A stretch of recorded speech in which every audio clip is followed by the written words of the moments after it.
So the big score was the idea of Zoe Johnstone, who is, she and her husband Jack have founded the Johnstone Fund for New Music, and they're an incredible source of support and funding for new music in Central Ohio. Yeah. And they kind of played matchmaker and picked 6 composers and 6 poets whose work they admired and put them together. And so we got these, at first we got these cryptic Facebook messages that said, "You have been chosen," and we were all like, "What?"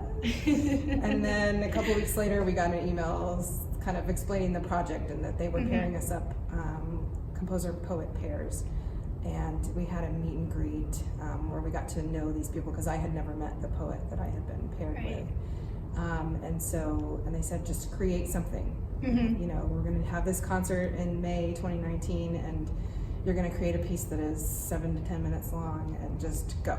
Wow. Do whatever you want." So I was paired with Louise Robertson. And so we got together and started talking about things that were on our minds and the ways that we like to work. And we settled on this theme of immigration.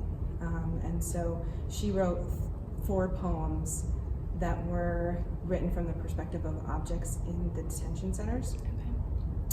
And then once she had written the poems, I wrote the music. And we were both really, like from a technical standpoint, we were both really interested in patterns, in both like patterns in spoken word, patterns in music, and how those repetitions kind of create a sense of wholeness. Right. And so the poems are structured in what's called a pantoum.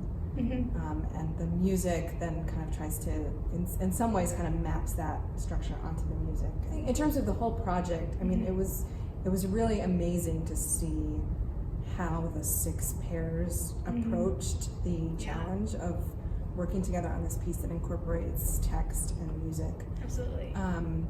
So I kind of took the approach that, and Louise wanted to read her own poetry, so I had her on stage. She was reading, and the ensemble and the poetry was pretty locked in terms of synchronization. And other people did more of kind of a loose approach. Some people had people in the ensemble actually saying the poetry instead of the poet. Some composers incorporated electronic sound. And so it was a really wide variety of music, and it was really awesome.